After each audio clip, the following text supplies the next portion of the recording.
Welcome to The Appleseed, the storytelling podcast from BYU Radio, where your family can gather for great stories from great storytellers in every episode. Stories bring us together, and we hope the stories on the show will spark memories and thoughts that you can share with the people you love. You know, we say that in just about every episode. We do hope that the stories we bring you on The Appleseed will bring memories and thoughts to your mind and that you share those stories.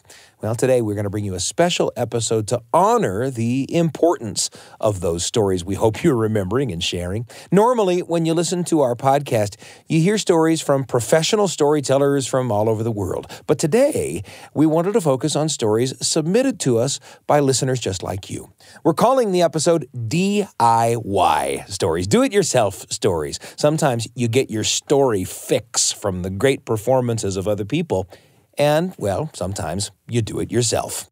We put out a call to you to send in stories you might like to share. And we were thrilled with what you sent. And we're ready to share a whole episode highlighting some of those stories now. The first story comes from Becca Hurley. Now, Becca is an improv actor, a songwriter, and a podcast producer. Here's Becca's story. She calls it Amoebic Meningitis. So it's my freshman year in college, and I had signed up for a bunch of classes, really not knowing how to register, and somehow I accidentally registered for this amazing class that was geological field studies. I was just trying to pass off a science credit. Instead, I found myself every Tuesday for a period of about 6 hours being driven out into the mountains or the plains or these volcanic rock deposits. We would go with a geology professor, and he would just tell us about the landscape. The midterm for this class was that we got to go visit hot springs and go swimming. And so I was doing a little research on my own and looking up things about hot springs, and that's where I learned that there's kind of a health advisory warning about swimming in warm bodies of water, and that is that they often contain amoebas. These amoebas, if they enter your nasal passages or they get inside you, basically they can travel to the brain and cause life-threatening or fatal meningitis. Well, naturally, I was a little freaked out about this, and so I just made a mental note.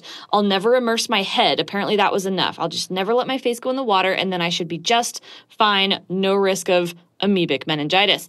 Anyway, the day comes. We go out. It's a beautiful day. The hot springs are so cool. And then I forget. And in this one little lapse of memory, I let my face dip into the water. I feel the water go up my nose, and I start, and I'm like, oh no, I've exposed myself to amoebas. What have I done? I try not to think about it. I think this was just a moment. It's still super rare. I'm sure I'm probably just fine. And then we start loading back up onto the van to drive all the way back to campus, and I start to realize that I'm feeling kind of cold, but that's okay. You know, our clothes are all wet, our hair is wet, we've just been swimming. I'm not feeling that great. And by the time we get back to just our dorms, I'm actually starting to tremble, and I realize that I've got the symptoms of a fever. There in my dorm room, I start Googling again the symptoms of amoebic meningitis, and now I'm on the WebMD page, and I am reading through everything, and all of a sudden, the symptoms that I have start to match everything I'm seeing, and I am getting scared.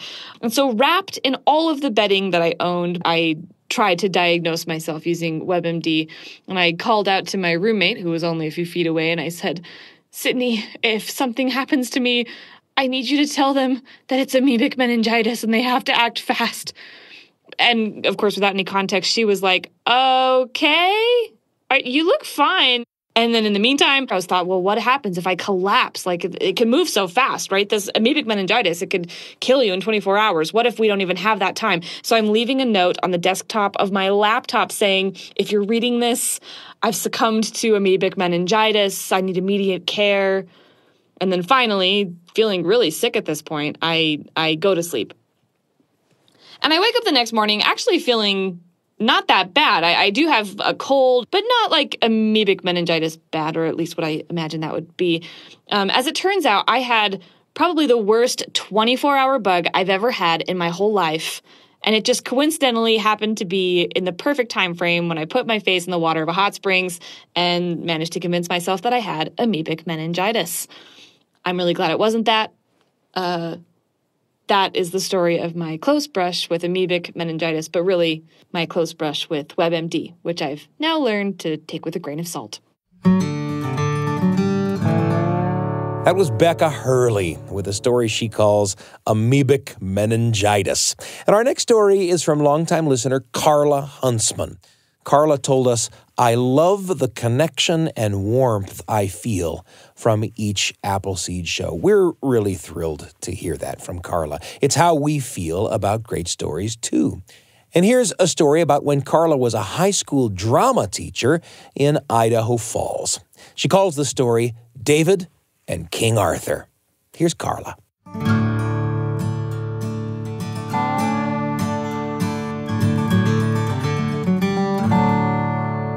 One day, while I was doing the dishes, I received a phone call.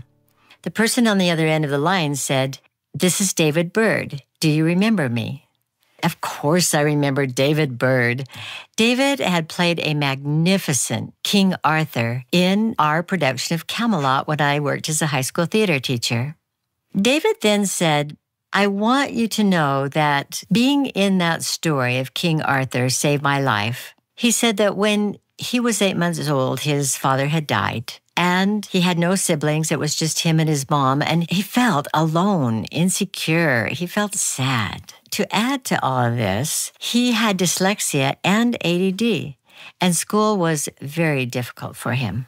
When he was a junior in high school, he was getting D's and F's and getting into trouble. The guidance counselor had just told him, "You better find something to do with your hands because you're never going to graduate from high school." He said he didn't know what induced him to audition for Camelot. He wasn't a theater student. I didn't know him, but these were open tryouts. And he said he found himself in the choir room singing "Touch Me, Babe" from The Doors and reciting this side for Camelot. Mr. Opperly, who was the choir director, was sitting beside me, and he said, "Well, I think we found our King Arthur if we can just teach him how to sing." But sing he did. He said that a miracle happened to him on the second night of performance. He was doing a scene with the villain of the piece, Mordred, and they had 3 pages of lines. And the student playing Mordred started on the bottom of the 3rd page instead of the top of the 1st. And David, remember, David had dyslexia. He said he saw those 3 pages lined up absolutely perfectly, and he knew exactly what to do to get them back on track. The audience never knew that anything had happened. In that moment, he knew he was going to make it in life. I left the school at the end of that year to go get my master's degree, and I didn't know what happened to David. But he told me on the phone, I did graduate from high school. And I graduated from college with a bachelor's degree, a master's degree, a PhD. And he had been very successful. He said he had recently gone to England for a conference, and he found the place where Arthur and Guinevere are said to be buried. There's a plaque there.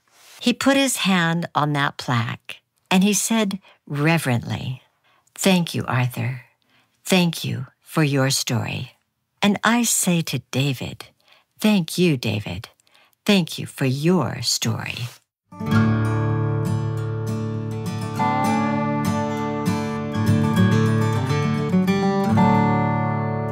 Karla Huntsman with her story, David and King Arthur.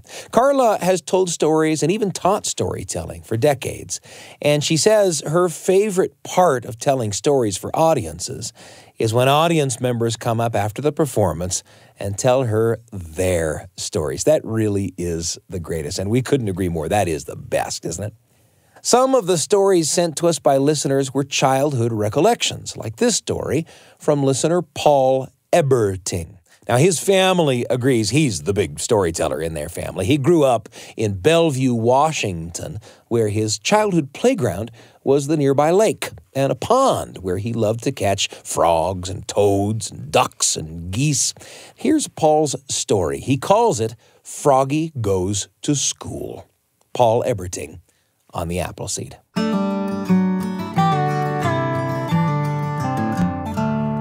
One morning when I was in 5th grade, I woke up early and I decided I might as well go to school early. As I was walking along, I saw a frog and I thought I should catch that frog. So I ran over to get it. Hop, hop, hop. He was trying to get away, so I ran faster. Hop, hop, hop. So I ran faster. Hop, hop, hop. And finally, I grabbed that frog and I looked at him and I said, Froggy, you are going to school with me. When I arrived at the school, there was only one other kid there, Roland, and he was trouble.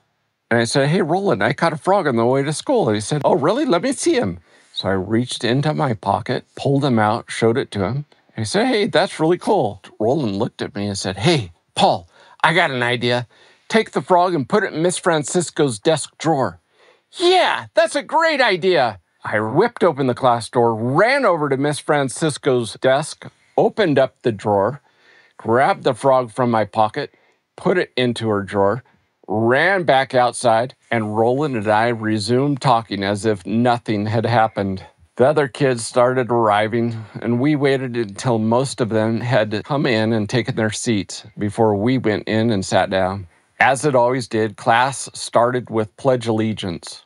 After which time, she was standing behind her desk teaching her lesson when she reached down to grab something out of her desk drawer. As she opened the drawer, she looked down and paused and then looked up with a half smile on her face, said, somebody put a fake frog in my drawer.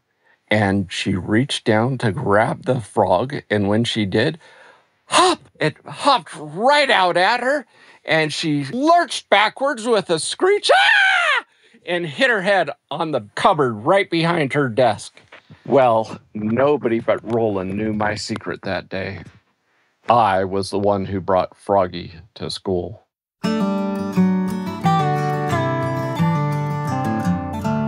That was Froggy Goes to School, a story told by Paul Eberting. Paul told us that his favorite thing about the Appleseed is the uplifting stories that are fun for people of all ages. Paul, we're glad to hear it. Don't go away. We've got more stories to come.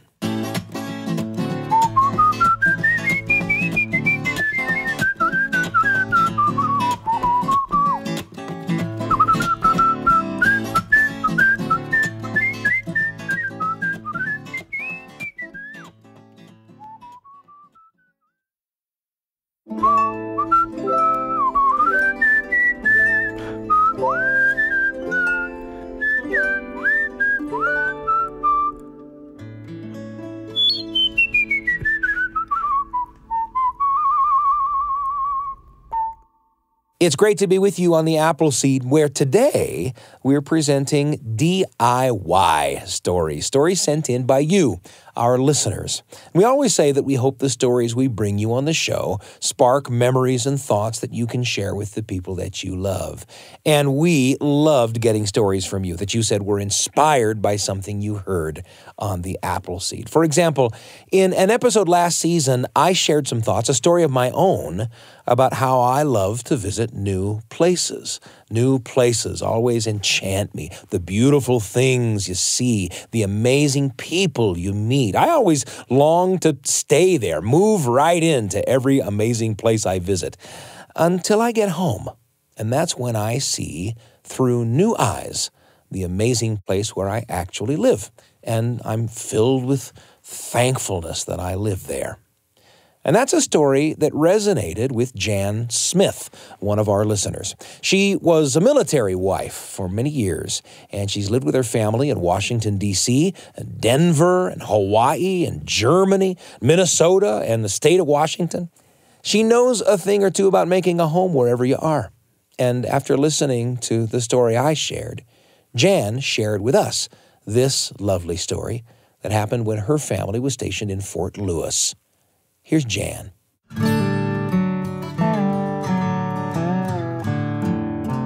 Our family lived in a 2-story duplex among rows and rows of identical dwellings. One evening, I was serving dinner to my husband and 5 children when one of the kids yelled out, "Hey, there is a lady in our backyard taking a picture." We all looked out and we began to watch a young woman, probably in her 20s, lift a 4 or 5-year-old girl up into a tree to take a photo. The young woman disappeared from our view soon, but then there came a knock at our front door. It was the young woman. "Excuse me," she said, "but my family used to live in these very quarters when my dad was stationed here at Fort Lewis. And we were in the area, and I just wanted to show my little girl where I grew up. Do you mind if I walk around the outside of your house and take some photos?" "No, I don't mind at all." She walked back behind our house to the playground, and there she hoisted her daughter up on an ancient slide and snapped another photo, and then they were walking from tree trunk to tree trunk, probably looking for the little tree frogs like the ones my 4-year-old liked to catch. They walked over to a building called the Boy Scout Shack. They got down on their hands and knees and they looked under the building. I surmised the rabbits had always lived here. And in a few moments, they were back in my front yard again. I opened the door and I said, "Why don't I take a photo of both of you standing between the pillars?" "Oh, I would love that," she said, "and so would my parents." I took the photo and I found myself saying, "Would you like to come in and show your daughter your old bedroom and look around a bit?" "Oh, that would be wonderful," she said. I'd barely opened the door and she bounded up familiar stairs to the bedroom my daughter had now decorated with a pink strawberry shortcake motif. Soon they came downstairs, and when she came into the kitchen, she started laughing. My mom hated these metal cabinets, and I think they were painted green when we lived here. She began walking toward the front door. She shook my hand. She said, "Thanks a lot. This meant so much." She started crying. I said, "It was nothing. We understand. My children have lived a lot of places. I'm just glad we were home." "Well, thanks a lot," she said, and she made her way out the door. I looked into my Army quarters. I looked at the hardwood floors, refinished again and again, hiding the scuff marks and the furniture being moved in and out. I looked at the walls painted white over and over again, hiding the crayon marks and the nail holes where other families had hung their photos. There were layers of story in these Army quarters. I had once attended a seminar for Army spouses. The presenter, a military wife, said, "I have always told my children, we may not own a house, but we've always had a home. I have made my home in military quarters in Europe and Hawaii and stateside. I have watched military families all over the world support their active duty member who is standing watch over the land of the free, while they truly live in the homes of the brave."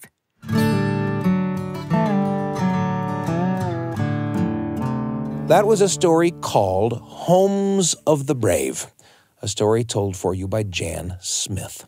Jan says her favorite thing about storytelling is how stories connect people, and we couldn't agree more. Some of the stories we heard from listeners were tributes to loved ones, like this story from listener Stephanie Rollheiser. Stephanie was raised in Kansas City, Missouri, where she was close to her grandparents, Giuseppe and Filomena Tutorino, lovingly known as Joe and Minnie. Her loving memorial is called Where My Heart Lies. Here's Stephanie. As first-generation Italian Americans, raising kids is the thread of the fabric that create our very lives. Everything we do revolves around kith and kin, so you can imagine the disappointment that they had in not being able to fulfill what they perceived as their destiny. So they decided to adopt, and on July 30th, 1945, they welcomed a 2-day-old baby girl, Kathy, my mother, into their loving home. I loved my grandma and grandpa more than anything in this world, and they were good people, kind, hardworking, who would give you the shirt off their backs. So when my mother told me she wanted to find out who her birth mother was and why she was given up for adoption, I was confused. But I guess the more I thought about it, the more sense it made. Think about coming from a culture where ancestry and heritage are so pronounced. Of course, you would look in the mirror and wonder, who do I favor? Whose mannerisms do I have? Who was my birth mother, and why did she give me up for adoption? The more I thought about it, the more I wanted to know the answers to these questions. So when finally my mother's adoption file arrived from the state of Missouri, I pored over it with desert-like deprivation. I gulped down every detail, every tiny drop of information. When I got to the part where the social worker had taken notes about my grandma and grandpa, I was completely and wholly unprepared for the emotions that washed over me. Reading these small kindnesses and sweet graces caught me off guard. The way my grandma would second-naturally touch my grandpa's elbow, or how his hand would slip into the small of her back as he guided her while she walked. The whispers of comfort they gave to one another when having to discuss their difficulty conceiving a child, or the smile in their eyes and devotion in their voice as they had to talk about one another. This was my heritage. These were my roots. These were the people who molded and shaped me into who I was to be. These were my grandma and grandpa, and that filled my cup much more than any answers that were filled in by some lovely woman who had to give up her child for adoption, for a better life and better opportunities. But to this woman, I am forever grateful, because thanks to her, my heart, my soul, my psyche rests safely and lovingly in the heart and the heritage of my grandma and grandpa, Joe and Minnie Tutorino. That was listener Stephanie Rollheiser and her story, Where My Heart Lies.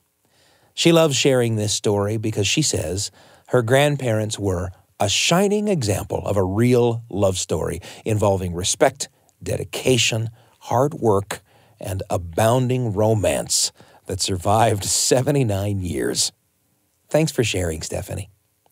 And to round out our episode today, we thought we'd bring you part of a delightful conversation in which listeners Dan and Annie Eastmond shared some memories that came to mind for them after hearing an Appleseed episode in which the great storyteller Donald Davis shared a story called Peas and Carrots. It's a story about Donald's methods for getting rid of food he didn't like at the dinner table when he was a kid.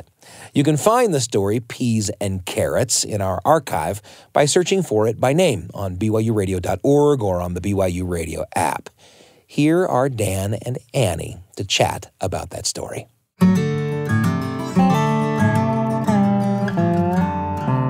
We recently re-listened to a story that we've loved from Donald Davis. It's called Peas and Carrots. But he talks about how he and his brother, Joe, were little boys, lived in a small home that was not heated on the outskirts of town, and how the cold came in the cracks around the windows and even the snowflakes.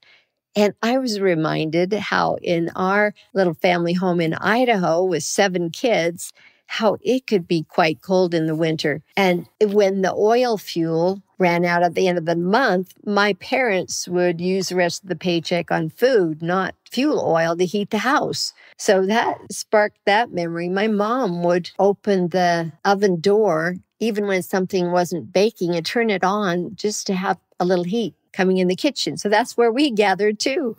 In our kitchen, my mom was always trying to help by serving the food to us and didn't sit down all the time with the rest of us because she was bringing this and that thing from the stove. Well, since she was serving, I got to thinking maybe I could get her to be like the magic genie and bring stuff. If I was making a peanut butter sandwich, I'd say, "Ooh, don't we have some peanut butter?"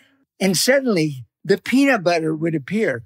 And once the peanut butter came, I'd say, "Oh, this sandwich would sure taste better with some honey." And the honey jar would appear.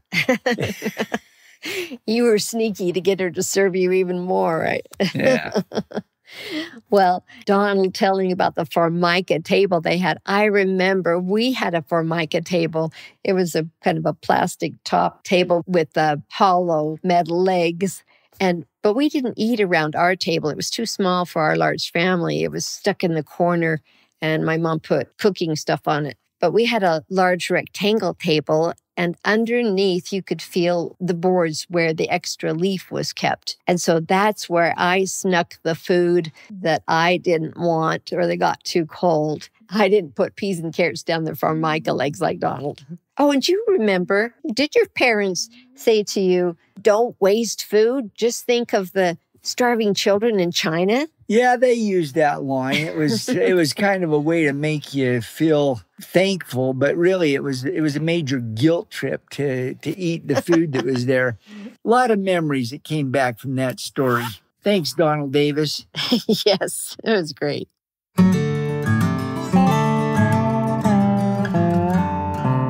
That was Annie and Dan Eastmond with Reflections on Peas and Carrots, a story from Donald Davis. I love that Donald Davis story, too. There's rarely a story on the Appleseed that doesn't take me somewhere in my memory. And I love sharing those moments with you and with my family around the kitchen table in the living room each week after an Appleseed episode. We want to thank all our listeners who submitted stories. We love them all, and we had so much fun putting this episode together. Keep sending in your stories and memories, especially those that might have been sparked by something you heard on an episode of the Appleseed. Who knows, we might even share your story on the show. What stories were sparked for you by today's stories? What memories came to the front of your mind as you heard Becca and Karla and Paul and Jan and Stephanie and Dan and Annie tell their stories today? Whatever came to mind, we hope you pass it along. You've listened to our stories. Now it's your turn to tell some of your own. The Appleseed is produced by me, Sam Payne, Wendy Folsom, and Brian Tanner. Our audio engineers are Ashton Parkinson and DJ Cromarty. The rest of the Appleseed team, Kira Van Dam, Kelly Wermeister, Tristan Schetzel, Kay Hendricks, and Nico Wetzel. Hey, if you like today's podcast, subscribe, rate us, leave us a review, and tell your friends. That's how the podcast grows. We also love to receive emails. Email us at theappleseed@byu.edu. That's theappleseed, all one word, at byu.edu. Your thoughts and comments help us shape the future of the Appleseed. We're pleased and proud to be among the many podcasts produced by the BYUradio family of shows. If you want more great storytelling for the whole family, then search for our companion podcast, Kaboom, where you'll hear original audio adventures for the whole family. You can find any episode of The Appleseed or Kaboom on YouTube, Spotify, Apple Podcasts, on the BYU Radio app, or at byuradio.org. I'm Sam Payne, and we can't wait to be with you again on The Appleseed.